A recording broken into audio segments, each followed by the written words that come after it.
Welcome, friends, to yet another captivating mystery. Your support means the world to me, so if you have not done so already, please subscribe and hit the bell icon to enjoy more original stories every week. The Inspector Price Mystery Series is a trademarked original, available exclusively on this channel. Settle in, the mystery awaits. Betrayal in the Clouds. Chapter 1. The Historic Flight. The summer of 1919 had a peculiar character. It was a summer caught between war and peace, between a world that had bled itself dry in the trenches of France, and another that was trying desperately to be reborn in civility, diplomacy, and invention. Europe still bore the scars of the Great War: broken cities, broken families, broken promises. Yet in London, the air was alive with excitement. But this was the morning when history would be made. On the 25th of August, at precisely 9:10 in the morning, the first civilian flight from London to Paris was scheduled to depart. It would carry not only businessmen and aristocrats eager to be part of the new era of aviation, but also one figure whose presence lent the event a gravity no crowd could ignore: the Prime Minister of England himself. At Croydon Aerodrome, south of the city, the scene resembled a grand fair. Ladies in wide-brimmed hats leaned against polished motor cars, parasols tilting against the sharp sunlight. Gentlemen in top hats and frock coats craned their necks toward the hangars, squinting to glimpse the aeroplane that had been promised as the future of travel. Hawkers sold newspapers that bore the headline, "First Air Crossing for Civilian Dignitaries," while boys ran between the legs of the crowd waving small Union Jacks. The machine itself looked both daring and fragile. Its twin engines gleamed beneath the morning light, and the Union Jack had been painted proudly along its fuselage. For many, it was the first aeroplane they had ever seen up close, and the notion that such a contraption could carry important men safely across the Channel filled them with awe as well as apprehension. The Prime Minister arrived without ceremony. His car slipped through the gates, escorted by a handful of guards, and rolled up to the cordoned area by the aircraft. He stepped out briskly, acknowledging the cheers of the crowd with the faintest inclination of his head. He was not a man to indulge in sentiment.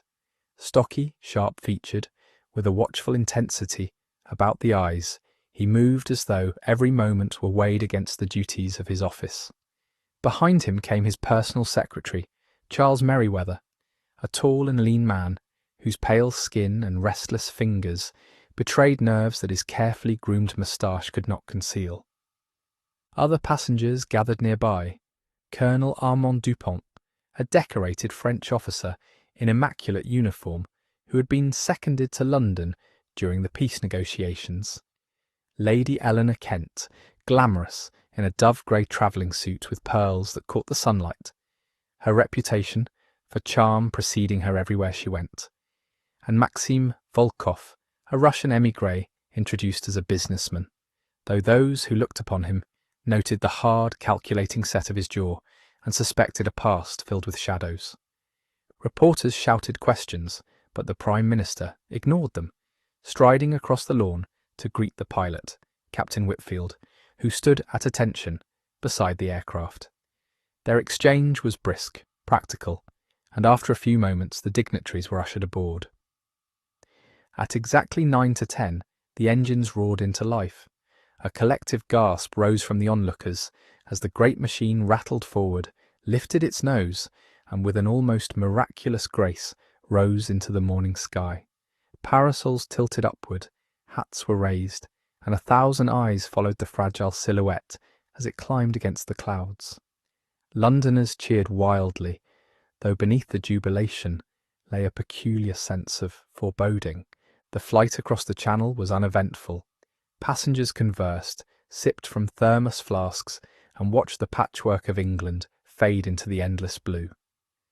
The Prime Minister sat near the front, exchanging quiet words with Colonel Dupont, while Lady Eleanor Kent turned the pages of a fashion journal as though she were travelling by train rather than by aeroplane.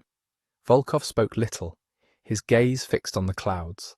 Merryweather, seated beside his employer, fidgeted endlessly with a leather attaché case that never left his lap. Shortly before 11 o'clock, the coast of France came into view. The passengers stirred, hats were straightened, and the pilot angled the aircraft toward the airfield outside Paris. The landing was smooth, so smooth that a cheer rose from those waiting below. Bands struck up patriotic tunes, French officials waved tricolours, and a crowd surged forward as the plane rolled to a stop. Photographers clamoured, their flashbulbs popping as the passengers disembarked. The Prime Minister descended first, expression grave, nodding to the assembled French dignitaries before being guided toward a waiting motorcar. A polished black limousine stood ready, guarded by soldiers, its doors flung open. He entered without hesitation, Merryweather close behind. Colonel Dupont and Lady Eleanor were ushered into separate vehicles, while Volkov disappeared with surprising ease into the crowd. Engines started, and the motorcades swept out of the airfield, bound for the British Embassy. The streets of Paris, bustling even in the aftermath of war, made way for the convoy as police cleared a path. Onlookers cheered, children waved, and shopkeepers leaned from their doorways to watch history pass. The first hints that something had gone wrong came quietly, almost imperceptibly. At the British Embassy, in the Rue de Faubourg Saint-Honoré, the ambassador and his senior staff waited in the drawing room, their eyes flicking to the ormolu clock upon the mantel. They had been informed that the Prime Minister's car would arrive within 20 minutes of leaving the airfield. Champagne stood ready on a silver tray, glasses sparkling in anticipation. A small ensemble of musicians had been arranged discreetly in an adjoining salon, prepared to strike up Rule Britannia at the first sign of their honoured guest. At 25 minutes past 11, a murmur of unease crept through the gathering. By past, the murmurs had grown to whispers. At 11:45, the ambassador excused himself and strode briskly to the telephone room, his normally florid complexion drained to a sickly pallor. His staff, left behind, exchanged glances of alarm, though no one dared speak openly of the possibility that was taking shape in their minds. At noon precisely, word arrived from the French gendarmerie. The car had not reached the embassy, nor had it been sighted upon any of the main thoroughfares. The ambassador returned, his voice controlled but strained, and quietly dismissed the musicians. The champagne tray was removed.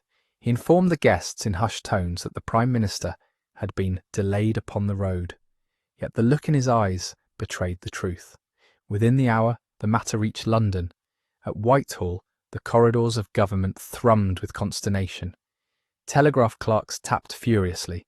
Messengers darted from office to office. The cabinet convened in hurried secrecy, their faces grim as they considered the implications. The Prime Minister had carried with him not only his person, but documents of extraordinary sensitivity, papers connected to a treaty being drafted between Britain and France, documents that spoke of airspace rights, military cooperation, and colonial adjustments. If such information fell into hostile hands, the fragile peace of Europe might collapse before it had even been properly forged. The Home Secretary, pale and sweating, muttered words that none wished to hear. It is abduction. By mid-afternoon, one decision had been made. Scotland Yard would send its finest, and so a discreet telephone call was placed, summoning Inspector Harold Price from his office at the Yard. Inspector Price had been in the midst of an altogether different case when the summons came. He had just begun dictating his conclusions when the superintendent himself entered, his expression carved from granite. "Price," he said curtly, "you are to put aside your present case. An extraordinary matter has arisen. You are to proceed at once to Paris. The details will be given en route." Price rose from his desk without a word, though his eyes narrowed. Few matters could justify such urgency, and fewer still would require his personal presence across the Channel. The superintendent's manner told him enough. This was no ordinary disappearance, no commonplace crime. Within the hour, Price was seated in a government motor car, speeding through London streets toward Dover. The grey outlines of the city gave way to the Kentish countryside, fields glowing in the waning light of afternoon. Across the narrow sea lay Paris, and in Paris a mystery that threatened to engulf the whole of Europe. As the motor car rattled along, the superintendent's aide at last broke the silence, leaning across the leather seat to hand Price a sealed envelope. "You will read this, sir. It contains the particulars." Price opened the envelope and withdrew several typed sheets. His eyes moved swiftly across the lines. With each sentence, the gravity of the matter deepened. The Prime Minister vanished. A motor car intercepted upon the streets of Paris. A secretary, a driver, both missing. No witnesses save for vague reports of another vehicle. A dark saloon, seen briefly near the Place de la Concorde, then gone. Price set the papers down upon his lap, his mind already at work. He pictured the Parisian streets, the bustling crowds, the confusion that would cloak such an act. Abduction was no simple affair. It required planning, precision, and above all, purpose. Whoever had arranged this had not done so upon a whim. The aide cleared his throat. "You see, sir, the Prime Minister carried with him documents of a delicate nature. If they are lost, the consequences may be severe. France, Germany, even Russia—" He broke off, his face clouded. "You understand, of course." Price inclined his head. "Quite." The Channel crossing was bleak and windswept. Price stood upon the deck, the spray lashing against his coat, and gazed out at the restless sea. He thought of the aeroplane that morning, lifting into the clouds with such promise. How swiftly triumph could sour into peril. He thought, too, of the Prime Minister himself, a man admired and despised in equal measure, a figure who carried the fate of nations upon his shoulders. If such a man could be spirited away from the streets of Paris in broad daylight, then what safety did any statesman possess? By the time the boat neared Calais, dusk had begun to settle. The French coast loomed, sombre and indistinct, and beyond it lay the heart of the puzzle. Price tightened his grip upon the rail, his resolve hardening. Whatever forces were at play, he would bring them into the light. At Calais, a French officer awaited him, saluting crisply before ushering him into a waiting car. It was near midnight when Price entered the British embassy. He was shown at once to the ambassador's private study, where a small group of men awaited him. Their faces were drawn, their voices hushed. Upon the polished desk lay maps of Paris, telegraph slips, and reports hastily scrawled in both English and French. The ambassador rose to greet him, his hand trembling slightly. "Inspector Price, thank God you are here. We are on the edge of calamity. The Prime Minister has vanished, and I fear it is the work of men who would plunge Europe once more into chaos."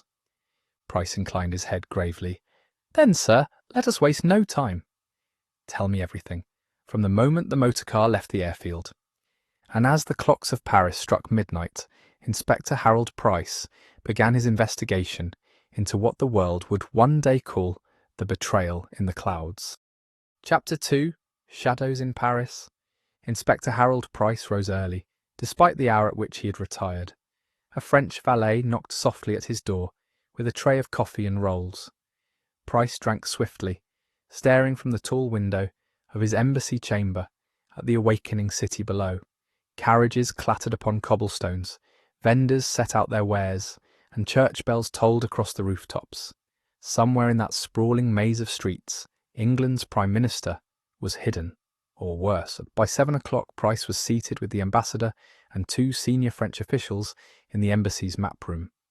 The long oak table was littered with reports, statements from gendarmes, accounts from drivers, fragments of overheard gossip. The motorcade left Le Bourget airfield at 11:10 precisely, the ambassador explained, pointing with a ruler to the line of red ink traced upon the map. The Prime Minister's car led the way. Following were 3 vehicles containing Colonel Dupont, Lady Eleanor Kent, and certain French dignitaries. All proceeded without incident until this point here, at the Place de la Concorde. Price leaned forward, his sharp eyes studying the intersection. The square, vast and open, was one of the busiest in Paris. Statues loomed, fountains glittered, and traffic streamed endlessly between the boulevards. It was there, the ambassador continued, that the Prime Minister's car was last seen. Some witnesses report a second black saloon drawing alongside, momentarily obscuring the view, but then nothing. When the convoy regrouped further along the Rue Royale, the Prime Minister's car was no longer with them. At first it was assumed a delay, or a diversion, but as time passed the dreadful truth became clear. A French colonel, moustaches bristling, spoke gravely. "We have searched every street, every alley. The car has vanished as though swallowed by the earth. It is impossible, and yet it has happened." Price tapped the map thoughtfully. "Impossible? No. Difficult? Yes. To spirit away a vehicle in such a place requires preparation, nerve, and, above all, knowledge of the terrain." He straightened. "I will require the names of the driver and the footman who rode with the Prime Minister. Also, the exact description of the car." "Already circulated," replied the colonel. "A black Renault limousine, official markings concealed by order of your own government, so as not to draw attention." Price's brows lifted. "Concealed, you say? Then the car could vanish easily amidst the traffic. It would appear to be nothing more than a private hire." "Precisely our fear," said the ambassador heavily. The meeting dissolved into discussion of patrols, checkpoints, and diplomatic cables. Price listened, asked his measured questions, and then excused himself. He preferred to work not in the grand salons of ambassadors, but in the streets themselves, among drivers, porters, and those who noticed details unseen by statesmen. By mid-morning he stood at the Place de la Concorde, the air acrid with petrol fumes, horns blaring as carriages and automobiles surged past.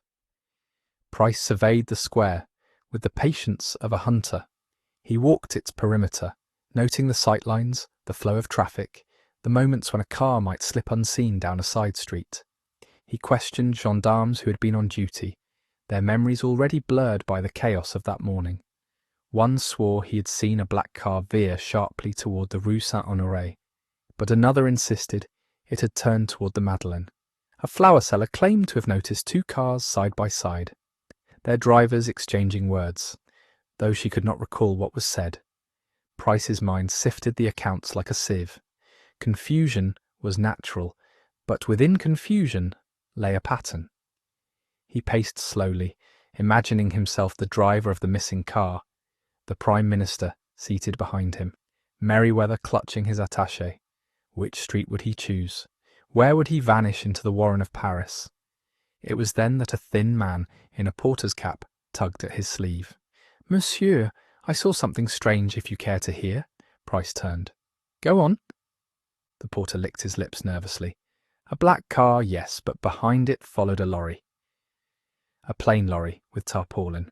I remember because it near struck me as it swung past. When I looked again, the car was gone, but the lorry too had disappeared." Price's eyes sharpened. "A lorry, you say? Not part of the official convoy?" The man shook his head. "No, monsieur, I would have known." Price pressed a coin into the man's hand and walked away, deep in thought. A lorry, large enough to conceal a car, its tarpaulin hiding what it carried. Was it possible the Prime Minister's vehicle had been driven directly into the back of such a conveyance, shielded from sight and removed from the square in plain view? It was daring, but not impossible. That afternoon he paid visits to the other passengers of the historic flight. Colonel Dupont received him in his apartment, overlooking the Champs-Élysées. The colonel was a man of stiff bearing and polished boots, his every gesture precise. He expressed outrage at the abduction, swore eternal loyalty to his English allies, and spoke at length of his decorated service. Yet behind his fervent patriotism, Price detected a flicker of something else. Pride, perhaps resentment, or a bitterness toward the British dominance in the peace negotiations. Lady Eleanor Kent, by contrast, greeted him with languid charm in a hotel suite dripping with silks and perfumes. She reclined upon a chaise, smoking delicately from a silver holder. She professed herself shocked by the Prime Minister's disappearance, yet her eyes glinted with curiosity rather than fear. She laughed lightly, dismissing questions with evasions, and Price left with the impression that she knew more than she cared to reveal. Maxim Volkov proved more elusive. The Russian émigré had checked into a modest pension near Montmartre, but had not been seen since the previous evening. His landlady wrung her hands, describing him as polite but secretive, always receiving visitors who spoke in hushed tones. Price made a note of the address, his suspicions deepening. Finally he sought Merryweather, the secretary, but Merryweather too was missing. His absence struck Price as most ominous of all. A loyal secretary might be a victim, yet a disloyal one could be the linchpin of the whole affair. As evening drew in, Price returned to the embassy. The ambassador awaited him anxiously. "Inspector, have you made progress?" Price removed his hat, his eyes dark with thought. "I have traced shadows, sir, but shadows reveal much if one learns how to read them." The car did not vanish by magic. It was taken. A lorry may have concealed it. The French colonel speaks too smoothly, Lady Eleanor Kent too evasively, and Merryweather is nowhere to be found. As for Volkov, well, men like him do not vanish without purpose. The ambassador clasped his hands. "Then what do you propose?" Price looked toward the window. "I propose, sir, that we pull at every thread until the tapestry unravels. Somewhere in this city the Prime Minister is held, and those who hold him think themselves clever. But cleverness, I find, often overreaches itself." He turned back, his jaw set. "Tomorrow I will walk deeper into these shadows, and we shall see what truths Paris chooses to give up." Chapter 3. The Web of Suspects. Price began the next day with his usual economy of motion. He was not a man to linger over luxuries. A cup of black coffee, a slice of bread, and he was ready. The embassy had set aside a modest office for his use, a room lined with French gilt chairs, and hung with a portrait of Queen Victoria in her twilight years. Price regarded the painting for a long moment. The late Queen's eyes seemed to gaze at him with solemn warning, as though she too understood that a Prime Minister lost in Paris was not merely a personal tragedy, but a potential fracture in the fragile architecture of peace. By 9 o'clock, the reports began to arrive. Gendarmes, informants, embassy aides, all filtered in with fragments of news. Price took each piece in silence, stacking the papers in neat piles, his pencil moving swiftly across his notebook. One report in particular caught his attention. It was a translation of a telegram intercepted at the Central Exchange. Its wording was cryptic, but the message clear enough to a trained mind. "The bird is caged. The nest shall be changed by dawn." Price tapped the slip of paper against the desk. "Bird," he murmured. "Nest." The language of metaphor was the language of conspirators. The Prime Minister was the bird. The nest was his place of confinement. Dawn suggested urgency. They intended to move him again before sunrise. The ambassador, pacing the room, wrung his hands. "Do you suppose it is genuine, Inspector? Or another false trail meant to distract us?" "Whether genuine or false, sir, it was sent, and that means someone believes it will be read." His first call that morning was on Colonel Armand Dupont. The colonel received him stiffly, his salute almost mocking. "You English," Dupont said with a faint smile, "always so quick to assume treachery. If I were behind your Prime Minister's disappearance, do you think I would welcome you into my home?" Price regarded him evenly. "Hospitality does not preclude duplicity, Colonel." Dupont's moustaches bristled. "You insult me, sir. I shed blood for France and for the Allies. Yet now, when we rebuild, you English wish to dictate terms, to take the lion's share of spoils." "Bitterness is not guilt," Price said calmly, "but bitterness can make a man dangerous." Dupont's hand trembled slightly as he set down his cigar. "If I wished to rid Paris of your Prime Minister, Inspector, I would not have chosen so clumsy a method. I would have waited for the public reception tomorrow. A bomb beneath the reviewing stand, a shot fired from a window. The abduction, as you call it, is amateur theatre." Price inclined his head.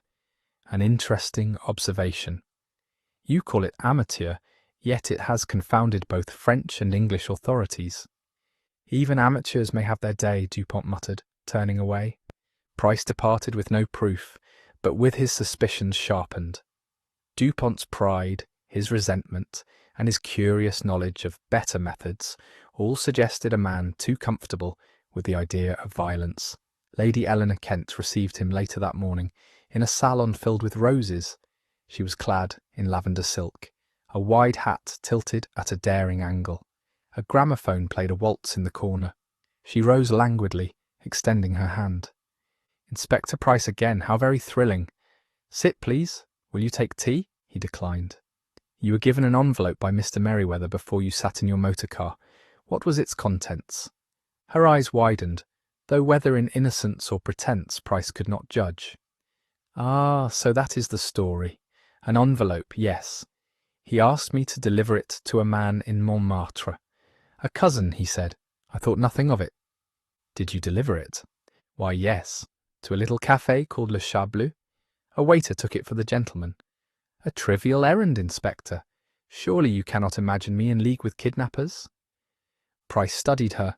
She was beautiful, clever, and thoroughly evasive.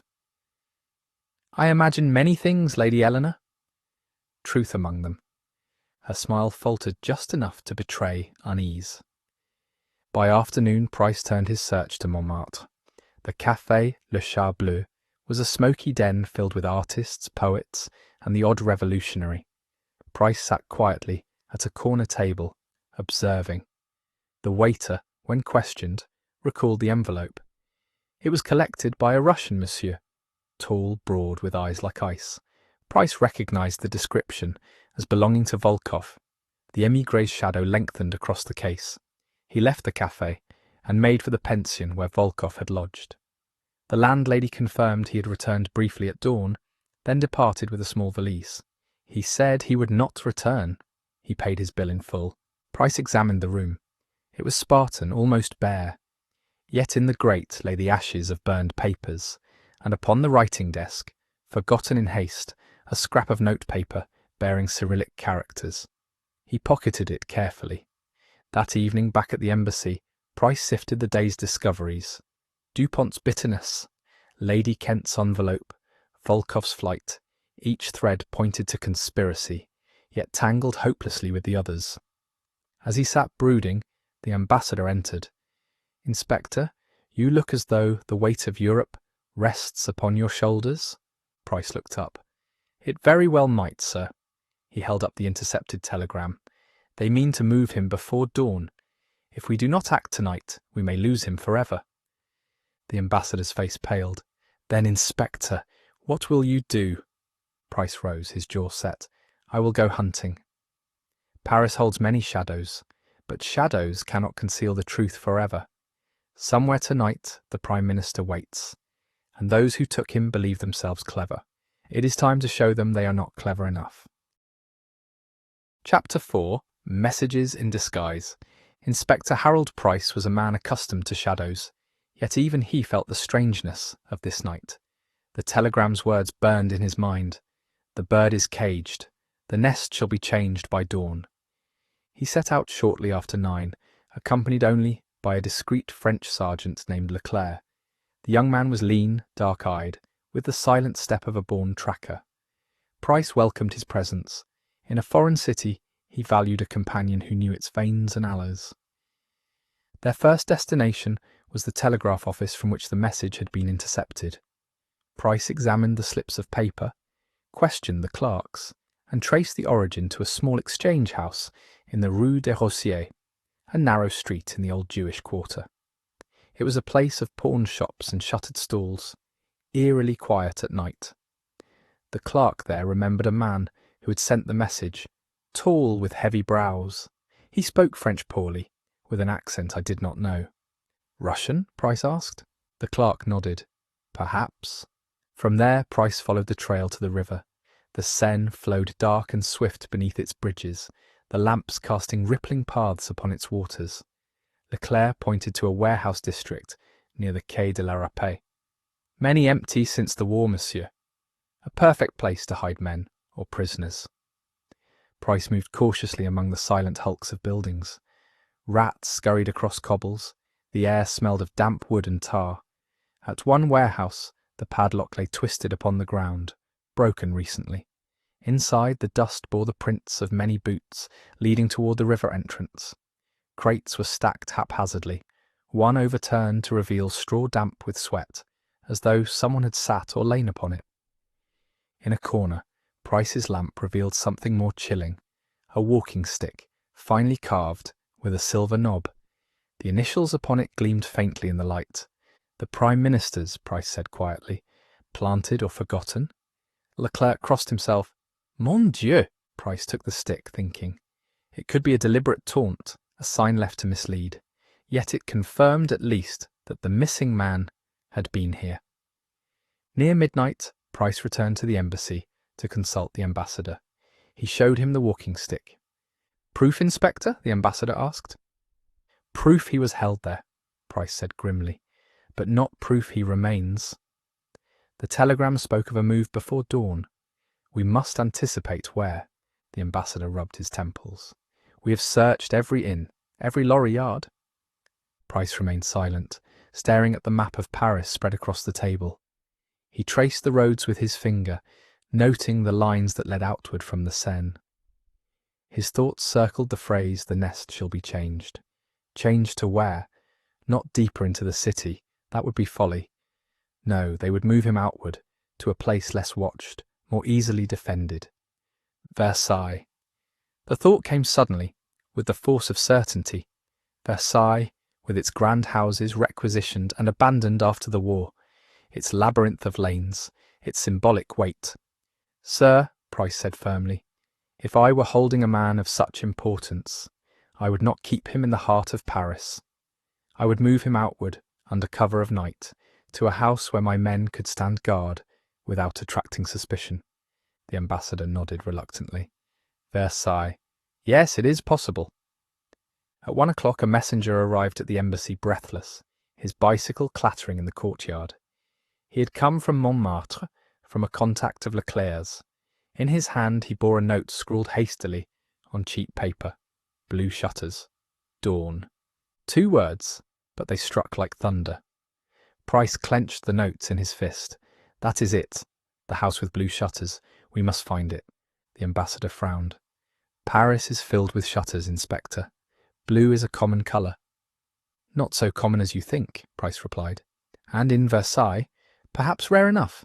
He turned to Leclerc. Fetch me the registry of houses requisitioned during the war. We will see which lie vacant still. Within the hour they had a list of properties. Among them, one leapt to the eye. A villa on the outskirts of Versailles, once occupied by a German attaché, abandoned after the armistice. Its shutters, painted blue, were noted in the description. That is where they will take him, Price declared. We must move at once. But even as preparations began, a new complication arose. A French officer entered the room, his face grave. Inspector, we have detained a man near the Gare de l'Est. He carried forged papers, spoke poor French. When questioned, he claimed to be English. His name? Charles Merryweather. Merryweather, the missing secretary. Was he victim or conspirator? Price hurried to the guardroom, where Merryweather sat pale and sweating, his clothes dishevelled. The attaché case still rested upon his knees, clutched like a lifeline. Mr. Merryweather, Price said coldly, you have a great deal of explaining to do. The secretary raised his eyes, wild with fear. Inspector, you must believe me, I had no choice. They threatened me. They said they would kill us both if I did not obey. Who threatened you? Volkov. And another man. French, I think. They forced me to carry messages, to hand over papers. I thought it was harmless until they took the Prime Minister. I swear I tried to warn him, but there was no chance. His voice broke, and he buried his face in his hands. Price studied him coolly. Merryweather might be telling the truth, or weaving a lie to save himself. Yet the terror in his eyes seemed real enough. Where are they moving him, Merryweather? Price demanded. The secretary swallowed hard. To a house near Versailles, with blue shutters. The words matched the note. 2 independent confirmations. The case was tightening. At 3 o'clock, Price stood ready, with a small detachment of French gendarmes. Carbines gleamed beneath their cloaks, bayonets fixed. Leclerc stood at his side, jaw set. Price checked his revolver, took the silver-knobbed walking stick with him, and gave the order to move. The convoy rattled out into the night, leaving Paris behind. The city's glow dwindled, replaced by the whisper of wind through trees. Somewhere beyond, in a villa with blue shutters, the Prime Minister of England awaited rescue, or doom. And Inspector Harold Price, eyes fixed forward, knew that the dawn would bring either triumph or catastrophe.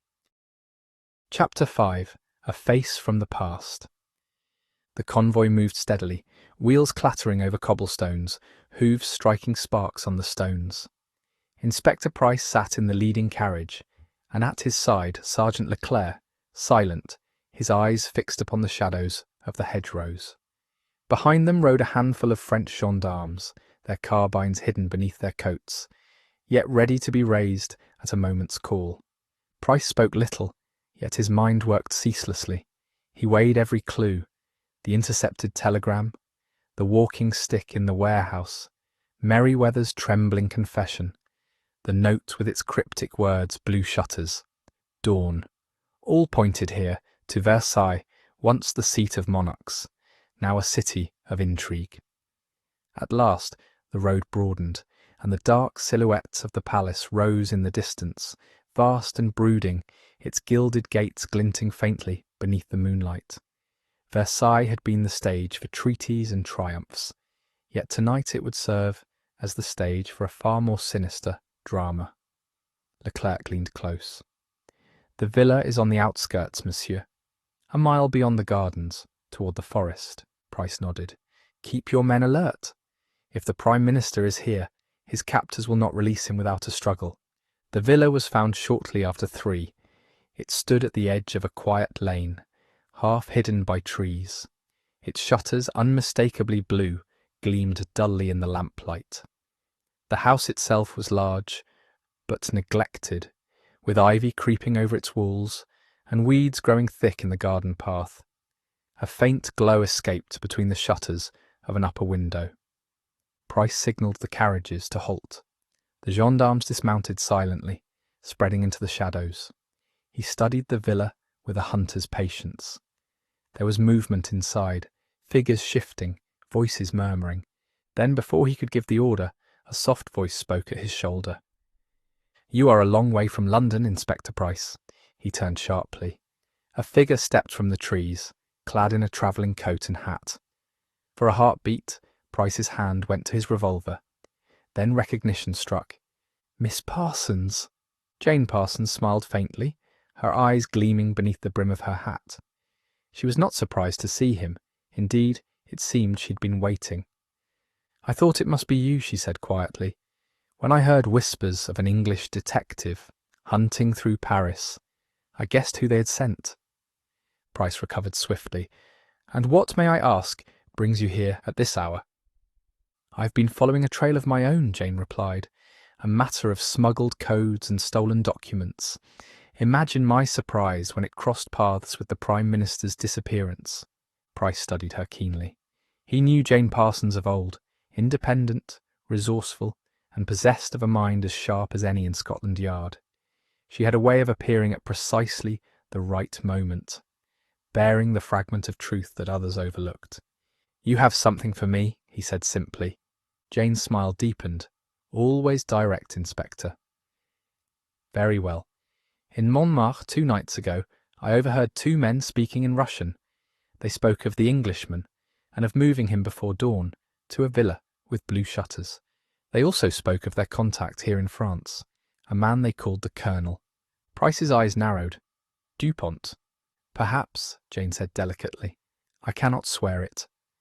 But they spoke of a soldier, a man of rank, who despises the terms of peace. They said he had promised safe passage once the Englishman was delivered to a German agent near the frontier." Price felt the last pieces shift into place. Volkov and his Russians, Dupont with his grievances, Merryweather their pawn. The villa was no chance refuge. It was a holding ground, a step towards something greater, a transfer that could plunge Europe back into discord. Jane leaned closer. Inspector, they will not linger. By dawn, he will be gone, spirited away beyond your reach. If you mean to act, it must be now. Price thanked her with a brief nod. You have done your part, Miss Parsons. I will do mine. He turned to Leclerc and the waiting gendarmes. Surround the villa. No one leaves. I will go to the front. When you hear my whistle, move in. The men melted into the shadows, their boots silent on the grass. Price approached the front door, revolver drawn. The villa loomed before him, silent but for the faint hum of voices within. He placed his hand on the latch, drew a long breath and pushed. The door creaked open. Inside, the hall smelled of damp and dust. A lamp burned on a side table, casting long shadows along the walls. From a room at the back came the murmur of men speaking in low tones. Price advanced cautiously, revolver raised. He reached the doorway, glanced within, and froze. The Prime Minister sat in a chair, his hands bound, his face pale but resolute. Beside him stood Maxim Volkov, pistol in hand, his eyes glinting with cold triumph. You are late, Inspector, Volkov said smoothly. Another hour, and we would have been gone.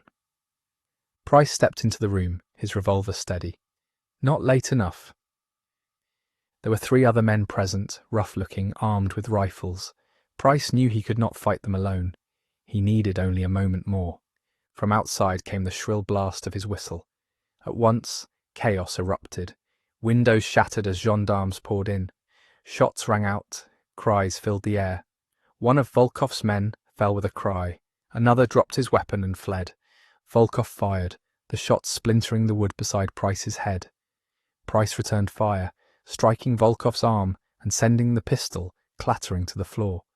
Leclerc burst in, wrestling the nearest captor to the ground. In the confusion, Price rushed to the Prime Minister, cutting his bonds with a swift stroke of his knife. Sir, are you hurt? The Prime Minister shook his head grimly. No, Inspector. But we must be gone from this place at once. Within minutes, the villa was secured. Volkov lay in irons, his face twisted with fury.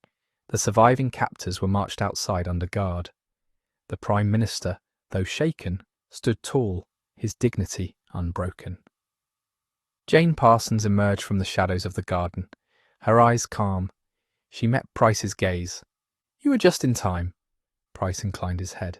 Thanks to you, she smiled faintly. Consider us even, Inspector. Until next time. And with that she vanished into the night, leaving Price with his charge and the lingering sense that she would reappear again when least expected. By dawn, the convoy was on the road back to Paris. The Prime Minister rested in the lead carriage, guarded and secure, his walking stick once more in his hand. The ambassador wept with relief when they arrived at the embassy gates. Price, weary but unbowed, stood aside as the statesmen embraced their rescued leader. For himself he asked no praise. He thought only of the fragile balance they had preserved and of the men who had tried to shatter it. In the quiet of the embassy courtyard, as the sun rose over Paris, Price lit a cigarette and exhaled slowly. The case was not yet done. There would be questions, trials, accusations, but for now, the Prime Minister was safe. Chapter 6. The Rescue's Price. The dawn that broke over Paris was crisp and golden, yet its beauty was wasted on the men gathered in the courtyard of the British Embassy. The Prime Minister, though shaken, had been restored to safety. The newspapers would be told of mechanical troubles delaying his arrival, nothing more. Europe would not hear how close it had come to chaos. But for Inspector Price, the work was far from over. Rescue was only the beginning. The first interrogation began before breakfast. Volkov, his arm bandaged roughly, sat handcuffed to a chair in the dim confines of the embassy cellar. You play the hero well, Inspector, Volkov said in accented English, but you are too late. The world is already crumbling. Price ignored the bait. He seated himself opposite, laying a notebook upon the table. You will tell me who helped you. Volkov's grin widened. You know already. Why ask me? There are Frenchmen who despise you, Germans who plot your downfall, Russians who thrive on your weakness. Which do you fear most? Price leaned forward. I fear men like you least of all. You plan to ransom the Prime Minister, perhaps hand him to your Bolshevik friends, but you could not have worked alone. You had French support. Colonel Dupont, perhaps? For the briefest instant, Volkov's grin faltered. It was enough. You will not trap me so easily, he muttered. Dupont is a patriot. He would never stoop to such treachery. Price wrote a note in his book. Interesting you feel the need to defend him. Volkov scowled but said no more. Later that morning, Price confronted Dupont himself. The colonel, summoned to the embassy, stood rigidly before the desk, his uniform immaculate, his boots gleaming. You insult me, Inspector, Dupont declared hotly. To suggest I would betray my country, my allies, it is intolerable. You spoke of better methods yesterday, Price said evenly. Bombs beneath reviewing stands, snipers at windows. You described them too vividly, Colonel, as though such plans had crossed your mind more than once. Dupont's moustache bristled. A soldier thinks always of tactics. That does not make him a traitor. Perhaps not, Price replied, but it makes him dangerous. For a moment Dupont's facade cracked. Weariness softened his eyes. I have given all for France, Inspector. And what has it brought? British orders, British control, while we bury our sons. If I speak bitterly, it is from grief, not betrayal. Price regarded him coolly. He sensed the truth in Dupont's words, yet bitterness could be twisted by men like Volkov. See that it remains grief, Colonel, or next time it may destroy you. It was Charles Merryweather, however, who provided the clearest thread. The secretary was pale and trembling when Price entered his chamber. He clutched his attaché case still, as though it were both his burden and his shield. They forced me, Inspector, Merryweather stammered. Volkov and his men. They said they would kill me if I did not obey. I had no choice. You had a choice, Price said sternly. A loyal secretary would have warned his master. You passed an envelope to Lady Eleanor Kent. What did it contain? Merryweather's lips quivered. A list of movements, times, routes. They said it was harmless, merely to arrange a reception. I did not know. Price's eyes bored into him. You knew enough. You were compromised, Merryweather. Your debts, your weakness, they saw them and used them. You became their messenger. Tears welled in the man's eyes. Yes, it is true. I was weak. I thought I could serve two masters and betray neither. I was a fool. Price made a note. Foolishness is dangerous in men entrusted with power. Lady Eleanor Kent was next. She received Price in her hotel salon with the same languid charm, yet beneath the perfume and pearls, unease flickered. You must not look at me so, Inspector, she said lightly. I am no conspirator. Merryweather begged me to deliver the envelope. How could I refuse a gentleman in distress? You knew it was more than a trifle, Price replied. Her lips curved faintly. Perhaps. But a lady's instincts are rarely trusted in such matters. You, Inspector, see spies where I see only men playing games too dangerous for them. Games that nearly cost the Prime Minister his life, Price said coldly. Eleanor's smile faltered. She turned to the window. Perhaps I was careless. But carelessness is not guilt. Price left her with that thought. He had no proof, yet he sensed her role was greater than she admitted. By evening, Price convened with the ambassador. The Prime Minister had retired to rest, guarded and silent. Paris hummed with rumours, but the official story held firm. Inspector, the ambassador said, you have saved us from catastrophe. But what remains unsettled? Price lit a cigarette, the smoke curling upward. Volkov is in custody, but his network is not gone. Merryweather betrayed his post willingly or not. Lady Kent played a dangerous game. And somewhere in the background, I fear, stands a man of rank, a soldier embittered by defeat, who lent his protection. Whether Dupont or another, I cannot yet prove. The ambassador sighed. You mean this may not be over? Not while Europe is held together by treaties as fragile as paper. Price said quietly. That night, Price walked alone along the Seine. The river flowed black and swift, carrying secrets with it. He thought of Jane Parsons, vanishing into the mist with her quiet smile. She had given him the key when he most needed it, then disappeared again, like a ghost. The bells of Notre Dame tolled midnight. Price turned back toward the embassy, his figure merging with the shadows. The case was solved, yet unfinished. Such was the way of espionage. Tomorrow would bring fresh questions.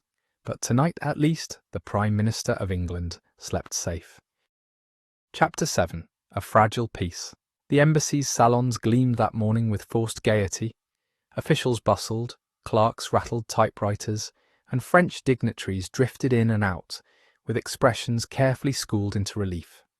The champagne, brought out the day before, now flowed freely, and smiles masked what every man in the room knew, that England had stood upon the brink of disaster. Inspector Price, however, was not smiling. He had taken a corner seat in the map room, reviewing his notes one final time. The case had ended in triumph, but his instinct told him something still eluded him, a detail lying in plain sight, overlooked. The door opened and Merryweather was ushered in, pale and trembling. He had been kept under guard since the rescue, his attaché case confiscated and searched. Papers of little consequence had been found, schedules, private letters, gambling debts. Yet Price suspected the man's weakness was the key to the conspiracy's hold. "Mr. Merryweather," Price began, his voice even, "you will tell me again how Volkov approached you." Merryweather wrung his hands. "It was at a club, Inspector. He knew of my debts. He said he could help me if I would pass harmless messages. I thought there could be no harm." "You betrayed your master's movements," Price said coldly. "Do you call that harmless?" Tears welled in Merryweather's eyes. "I never thought it would come to this. They used me. Please, Inspector, I am ruined enough. Do not make me a scapegoat." Price regarded him steadily. "You are already a scapegoat, Merryweather.